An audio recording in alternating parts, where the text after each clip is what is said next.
आइए आज हम कक्षा 6वीं पाठ पढ़ते हैं बेटा समीकरण, है ना। आज हमको अध्याय समीकरण पढ़ना है। तो समीकरण पढ़ने के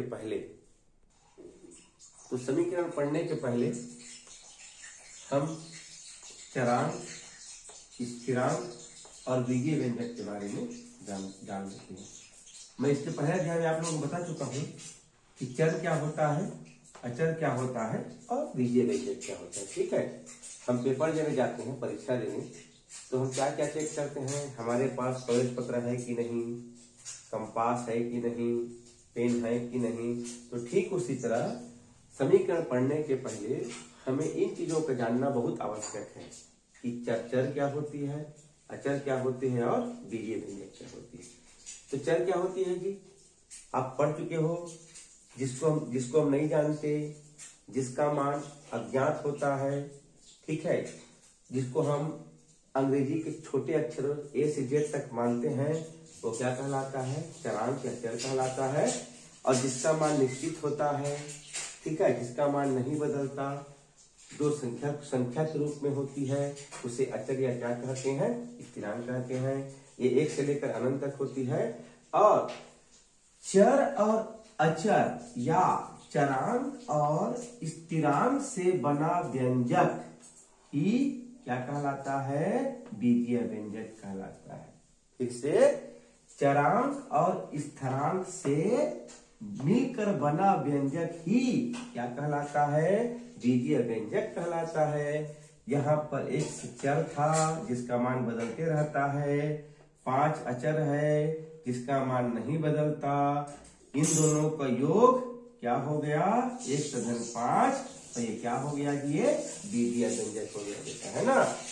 हम दुकान जाएंगे, दुकान में हम 5 रुपया देंगे बेटा, और दुकान वाले को कहेंगे हमको एक पाले बिस्कुट दो, तो आपको 5 रुपया में दुकानदार केवल एक पाले बिस्कुट देगा, क्योंकि 5 रुपया में एक पाले बिस्कुट आता है। एक पाले बिस्कुट 5 रुपया का है, तो आपको केवल एक पाले बिस्कुट देगा बेटा। अब फिर आप दोबारा दुकान गए और आप उसको 100 रुपया दिए, ठीक है, लिफाफा में 100 रुपया लिख दिए थे, लिफाफा के अंदर में रुपया पैसा था, आप लिफाफा को पैक कर दिए थे। ये लिफाफा रहा, लिफाफा के अंदर में कुछ पैसा था, लिफाफा को पैक कर दिए, और बाहर क्या लिखा था बेटा, 100 रुपया लिखा था। और दुकानदार को कहे कि मुझे पाले बिस्कुट दीजिए, तो क्या पता इस लिफाफा के अंदर कितना रुपया है। हो सकता है लिफाफा के अंदर 100 रुपया हो सकता है 50 रुपया हो, या हो सकता है 1 भी रुपया नहीं है। ठीक है, तो जिसका मान हम नहीं जानते हैं उसको चर मानते हैं। और चर कहां से कहां तक होती है, अंग्रेजी के छोटे अक्षर में ए से जेड तक। और जिसका मान निश्चित होता है, जिसका मान नहीं बदलता, उसे स्थिरांक कहते हैं। ये क्या होती है बेटा, प्राकृतिक संख्या होती है, 1 से शुरू होकर अनंत तक। और चर और अचर से बना व्यंजक ही क्या कहलाता है जी, बीजीय व्यंजक कहलाता है। जैसे यहाँ पर एक चर में 5 जोड़े, 1/5 हो गया। चर में 6 घटाए, वाइड 6 हो गया। जब यानी जेड में 3 गुणा किए, तो ये कितना हो गया, जेड गुणा 3, और ये क्या हो गया बेटा, 3 जेड हो गया। अब यहाँ हमको देखना है ना, यहाँ पर मैं जेड गुणा 3 लिखा हूं, ठीक, बराबर क्या लिखा हूं मैं, यहाँ पर 3 जेड लिखा हूं।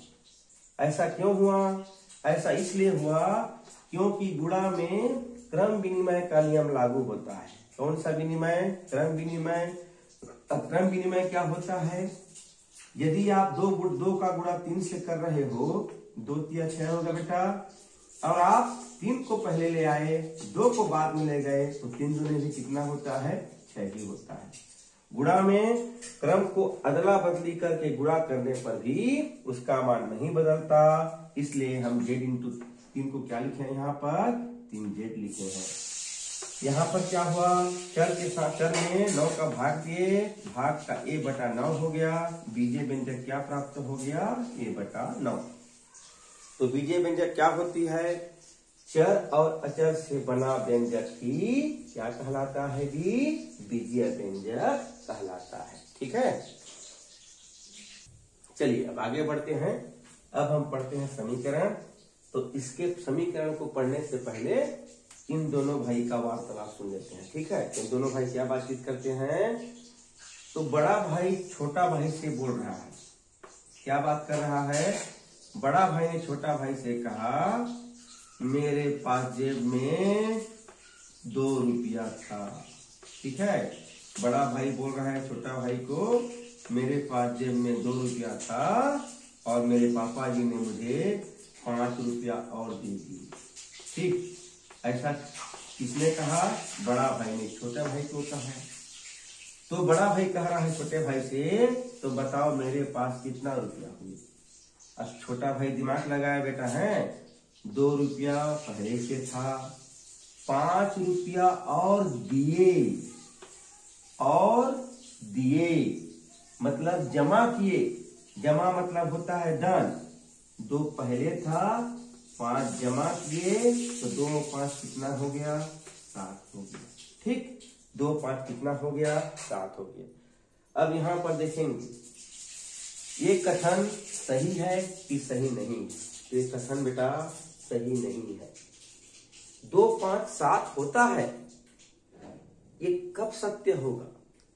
जब इसके बीच में क्या होगा? बराबर होगा, तब ये कथन सत्य होगा कि 2 और 5 कितना होते हैं? 7 होते हैं।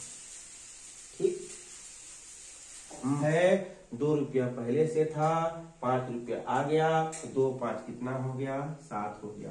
तो कथन सत्य कब होता है? जब बीच में क्या का चिन्ह आता है? समानता का चिन्ह आता है, बराबर का चिन्ह आता है। इधर 7 है, ये 7 किसके बराबर है? तो ये 7 2 रुपया और 5 रुपया के बराबर है, इसलिए यहाँ पर किसका चिन्ह आता है? बराबर का चिन्ह आता है। इस बात का ध्यान देंगे। ठीक है, अब आगे बढ़ते हैं हम लोग हैं। ठीक, क्या बड़ा भाई ने क्या कहा? मेरे पास 2 रुपया था, 5 रुपया पापा और दे दिए, तो बताओ कितना हुआ? तो उत्तर क्या आया? उत्तर का आया बराबर 7 आया। बड़े भाई ने कहा वेरी गुड। अब बड़ा भाई फिर बोल रहा है थोड़ी देर बाद, अब बताओ मेरे भाई, मेरे पास कुछ रुपया था। ठीक, मेरे पास कुछ रुपया था, मैं तुमको नहीं बताऊंगा मेरे पास कितना रुपया था, और मेरे पापा मुझे 10 रुपया और दे दिए, मतलब जमा किए कितना? 10। तो मेरे पास कितना हो गया? मेरे पास 15 रुपया हो गया। ठीक है, 15 हो गया। 15 कब हुआ?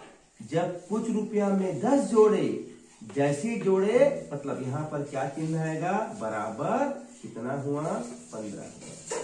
ठीक, मेरे पास क्या बोल रहा है? 20 है। मेरे पास कुछ रुपया था, पापा ने 10 रुपया और दिए, दोनों का योग कितना हो गया? तो 15 हो गया। तो 15 होने के लिए इन दोनों का योग होना आवश्यक है। तो हम यहाँ क्या लिखेंगे? 15 किसके बराबर है? 15 बराबर है कुछ रुपया और 10 के। ठीक, तो बीच में किसका होना आवश्यक है? बराबर का बेटा। अब छोटा भाई सोच रहा है ये कुछ रुपया क्या होता है?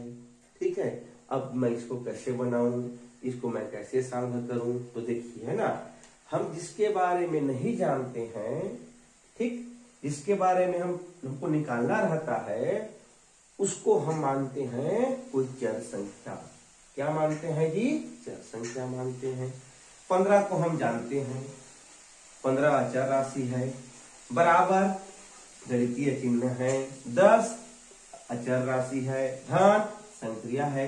तो आप इसको नहीं जानते हैं, तो हम नहीं जानते हैं कुछ रुपया को। तो जिसको हम नहीं जानते हैं उसको हम अंग्रेजी के छोटे अक्षर मानते हैं बेटा।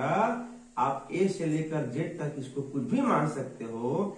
मान लेते हैं कुछ रुपया है एम। कुछ रुपया क्या है जी? एम। अब एम, कुछ रुपया को एम माने, धन का धन, 10 का 10, बराबर का बराबर, 15 का 15। तो ये जो हमको प्राप्त हुआ यही कहलाता है बेटा समीकरण कहलाता है। ये जो नया हमको एक कथन के रूप में एक चीज प्राप्त हुआ, ये क्या कहलाता है हमको? यही समीकरण कहलाता है। ठीक, ये समीकरण नहीं कहलाएगा बेटा, ये भी कथन है जो सत्य है। 2 धन 5 बराबर 7 होता ही है, और ये ठीक है, लेकिन ये समीकरण नहीं कहलाएगा। समीकरण क्या कहलाएगा? m धन 10 बराबर 15। अब दोनों में अंतर समझना। ये समीकरण नहीं कहलाएगा। 2 5 7 होता है, 2 5 7 होता है, 2 5 7 होता है, लेकिन ये समीकरण नहीं कहलाएगा। लेकिन ये क्या कहलाएगा? समीकरण। अंतर क्या है देखो, बराबर इसमें भी है, बराबर इसमें भी है, इसमें भी जोड़ रहे हैं, इसमें भी जोड़ रहे हैं, लेकिन इसमें पूरी संख्या एक संख्या क्या है बेटा? एक संख्या चरांक है बच्चों। तो ऐसा कथन जिसमें चर का अंक शामिल हो, उस कथन को क्या कहते हैं जी? समीकरण कहते हैं। याद रखना, ऐसा कथन जिसमें चरांक का अंक शामिल हो, वो कथन क्या कहलाता है? तो उस कथन को हम कहते हैं समीकरण कहते हैं। ठीक है, इसमें m चर का अंक है। ऐसा नहीं है कि यह सिर्फ m ही आएगा। आपकी इच्छा है, y से आपको ज्यादा लगाव है, तो आप लिख सकते हो y धन 10। जिसको नहीं जानते हैं उसके जगह हम लोग a से z तक किसी को मान लेंगे। ठीक है, किसी को भी अच्छा लगता है, यहां लिख सकते हो भी में मैं 10 जोड़ा तो 15 प्राप्त हुआ। लेकिन ये समीकरण नहीं है, ये समीकरण है। कारण क्या है? समीकरण में एक अंक का चरांक होना आवश्यक है, इसीलिए कम से कम एक अंक का चरांक होना आवश्यक है बेटा। तो ऐसा कथन जिसमें चरांक शामिल हो, वो कथन क्या कहलाती है? समीकरण कहलाती है। तो समीकरण का आप जान लिए परिभाषा। ऐसा कथन जिसमें चरांक शामिल हो और दोनों पक्ष बराबर हो, उसे क्या कहते हैं जी? समीकरण कहते हैं। कैसे दोनों पक्ष बराबर है? अगर हम भी में 10 जोड़ेंगे तो हमको 15 आएगा ही। 15 बराबर क्या होगा? भी धन 10 होगा। ठीक, तो समीकरण की परिभाषा क्या हो गई? ऐसा कथन जिसमें चर का अंक शामिल हो और बराबर हो, वो क्या कहलाता है? समीकरण कहलाता है। अब आइए जानते हैं समीकरण में किन किन तत्वों का होना आवश्यक है। चलिए, यहाँ पर लिखा है दायां पक्ष बराबर बायां पक्ष। ठीक है, अब आइए देखते हैं।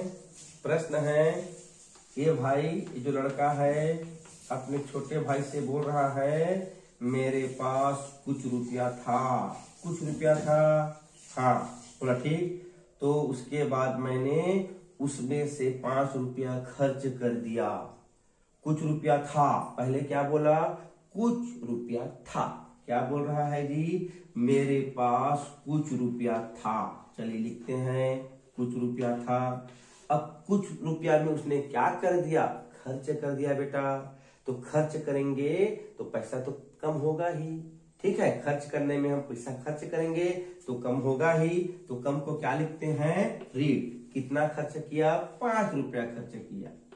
मेरे पास कुछ रुपया था, उसमें मैंने 5 रुपया खर्च कर दिया। मेरे पास कितना बचा? 20 बचा बेटा। तो ये 20 कब आएगा? जब यहाँ पर बराबर का चिन्ह आएगा। मतलब कुछ रुपया में 5 घटाए बराबर कितना हो गया जी? 20 हो गया। अब मान लेते हैं कुछ रुपया को, चलो मान लेते हैं एस मान लेते हैं ना, इसको एस मान लेते हैं। एस में क्या घटाए? एस में 5 घटाए तो कितना प्राप्त हुआ? 20 प्राप्त हुआ। एक समीकरण बन गया। देखिए, एस ऋण 5 बराबर 20। एस मतलब आपको ध्यान देना है, जहां अंग्रेजी के कैपिटल छोटे अक्षर आए, ये चर राशि है और चर मतलब होता है कोई, कुछ। ठीक है, इसी को हमें ज्ञात करना रहता है। तो क्या समीकरण हो गया? एस ऋण 5 बराबर 20। अब हमको हमारा मुख जहां पर है, हमारा मुख इस बराबर में होना चाहिए। ठीक, ऐसा हो गया तो बीच में बराबर। अब जहां मुख से इधर दायां हाथ होता है, ठीक है, ठीक है, मुख से इधर दायां हाथ होता है तो ये दायां पक्ष होगा। इधर बायां हाथ होता है, ये कौन सा पक्ष होगा? ये बायां पक्ष होगा। ये दायां पक्ष और ये बायां पक्ष। ठीक है, अब ये आपकी स्थिति पर निर्भर करता है। जब हम ऐसे रहोगे तो आपका ये दायां पक्ष होगा, और जब ऐसे घूम जाओगे, मुंह आपके पीछे, आपके ये संख्या आपके सिर के पीछे रहेगी, तो ये बायां पक्ष हो जाएगा। ठीक है, वो आपकी स्थिति पर निर्भर करता है। तो मेन हमको देखना है बराबर, बराबर की इधर दायां पक्ष, इधर कौन सा पक्ष, बायां पक्ष। ठीक है, ये बायां पक्ष हो गया 1/5, दायां पक्ष हो गया 20, और बीच में क्या है जी, बराबर है। तो ये कथन क्या कहलाती है, ये कथन कहलाती है बेटा समीकरण। अब ऐसा नहीं है, ऐसा नहीं है कि 1/5 कहेगा कि मैं जित रहूंगा, ऐसा नहीं है बेटा। ठीक, तराजू देखना, तराजू। ठीक है, ये लड़का दुकान गया। ठीक है, पहले आजकल इलेक्ट्रॉनिक तराजू आ गए, पहले कांटा तराजू आता था। ठीक है, इसमें ऐसा इसलिए तराजू रहता था, एक तरफ हम लोग लोहे के बाट को 1 केजी को चढ़ाते थे बेटा, यहाँ पर 1 केजी लिखा रहता था, 1 किलो 1000 ग्राम, और इधर 1 किलो आलू चाहिए तो दुकानदार यहाँ पर 1 किलो आलू चढ़ाता था। ठीक है, जैसे ही कांटा बीच में आया आपको 1 किलो आलू दे देता था। ये दोनों बराबर कब होते थे, जब ये ठीक बीचों बीच आता था। अब मान लो बाट को हम इधर रखेंगे और आलू को इधर लाएंगे, कुछ फर्क पड़ेगा, कोई फर्क नहीं पड़ने वाला। तो ठीक इसी तरह आप 20 को इधर ला सकते हो, बराबर को इधर ला सकते हो, इस पक्ष को इधर ला सकते हो। 20 में बराबर हो गया, मतलब बायां पक्ष दाएं के बराबर है, दायां पक्ष बाएं के बराबर है। ठीक है, तो यहां पर ध्यान देंगे, समीकरण होने के लिए 3 चीजों का होना अति आवश्यक है। सबसे पहले बीच में समानता का चिन्ह, बीच में बराबर का चिन्ह, एक तरफ दायां पक्ष, दूसरे तरफ बायां पक्ष। समीकरण होने के लिए 3 शर्त होना चाहिए, दायां पक्ष, बायां पक्ष और बीच में समानता का चिन्ह या बराबर। अब आइए देखते हैं प्रश्नावली हल करके। चलिए, यहां पर पहला हमको दिया गया है एक शरीर 4 बराबर 10। आइए चेक करते हैं कि ये समीकरण है कि नहीं। पहले जैसे ही आप समीकरण देखे, आपको ध्यान में आना चाहिए 3 शर्तों को होना आवश्यक है। बीच में समानता का चिन्ह है, दायां पक्ष है, बायां पक्ष भी है। तो ये क्या है बेटा, ये समीकरण है। तीनों शर्तें यहां पर है, बीच में बराबर है, दायां पक्ष भी है और बायां पक्ष भी है। तो ये क्या है बेटा, ये समीकरण है। दूसरे में आइए, अब 7 इधर है, बराबर 2x/5 उधर है। तो यहां पर कंफ्यूजन की स्थिति नहीं होनी चाहिए। चरांक तो इधर बायां पक्ष में था, इधर दायां पक्ष में चला गया, तो हो सकता है ये समीकरण नहीं है, तो ऐसा नहीं सोचना है बेटा। बीच में बराबर है, इसका अर्थ है ये बायां पक्ष दायां पक्ष भी जा सकता है, दायां वाला बायां भी आ सकता है। ठीक है, वहां हमको कंफ्यूजन नहीं होना है। ठीक, ये बिल्कुल यहां बीच में बराबर है, बायां पक्ष भी है, दायां पक्ष भी है। इसको हम ऐसा भी लिख सकते हैं, बाएं को दाएं ले जाओ, दाएं को बाएं ले जाओ, बिल्कुल ये समीकरण है। ठीक, तीसरा आइए, एक शरीर 4/10। एक समय 4 घटा रहे हैं, फिर 10 घटा रहे हैं, फिर कुछ नहीं दिया है आगे। तो क्या हो रहा है, कुछ नहीं हो रहा है। तो इसमें तो हमको उत्तर दिया ही नहीं है, कितना उत्तर आएगा, बराबर दिया ही नहीं है, तो ये समीकरण नहीं है बेटा, इसमें बराबर तो है ही नहीं। अब आइए चौथा में, क्या लिखा है, 3x/4। पता ही नहीं है दायां पक्ष है कि बायां पक्ष है। ठीक, इसमें केवल हमको व्यंजक दे दिया है 3x/4, हमको पता ही नहीं है कि दायां पक्ष है कि बायां पक्ष है कि बराबर है। तो ये भी समीकरण नहीं है। समीकरण होने के लिए 3 शर्तों को होना आवश्यक है, बीच में समानता का चिन्ह, दायां पक्ष और इधर बायां पक्ष। ठीक, अब आगे देखते हैं नेक्स्ट प्रश्न। आइए यहां देखते हैं। ठीक है, समीकरण दिया गया है, एक शरीर 9 बराबर 17। अब हमको इसमें आपको बायां पक्ष बताना है, दायां पक्ष बताना है। बराबर के सामने हमारा चेहरा मुख रहेगा, मुख के सामने बराबर है, मुख की इधर दायां पक्ष है, तो ये 17 दायां पक्ष हो जाएगा बेटा। और x ऋण 9 बाएं तरफ है, ये क्या पक्ष हो जाएगा, बाएं पक्ष हो जाएगा। ठीक, बराबर जहां पर है वहां आपको सीधा देखना है।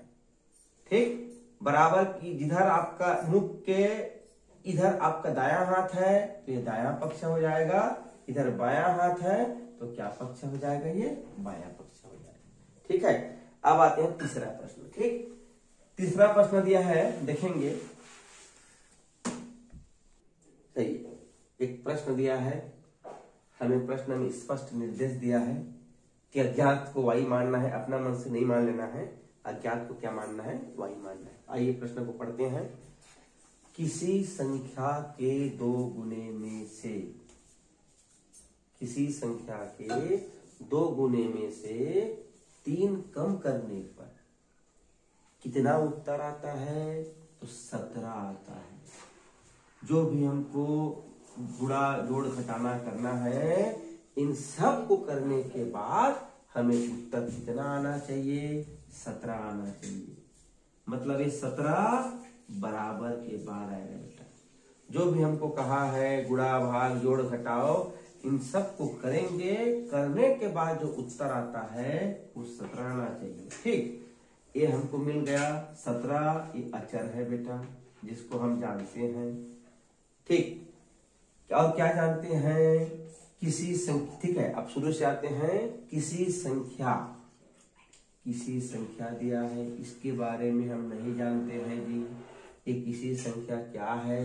ठीक है, 5 है कि 10 है कि 15 है, कुछ नहीं जानते हैं, बस इतना दिया है किसी संख्या। तो जिसको नहीं जानते हैं बेटा वहां पर y मान लेते हैं। ठीक, अब आइए पढ़ते हैं। y के 2 गुने, y के 2 गुने। अब यहाँ पर के है, प्रतिशतता पाठ में पढ़ चुके हैं आप, का के का अर्थ क्या होता है, गुणा होता है।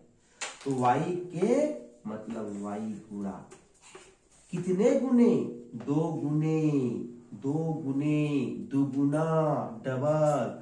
तो 2 गुने का अर्थ है y में किसका गुणा करेंगे, 2 का गुणा करेंगे।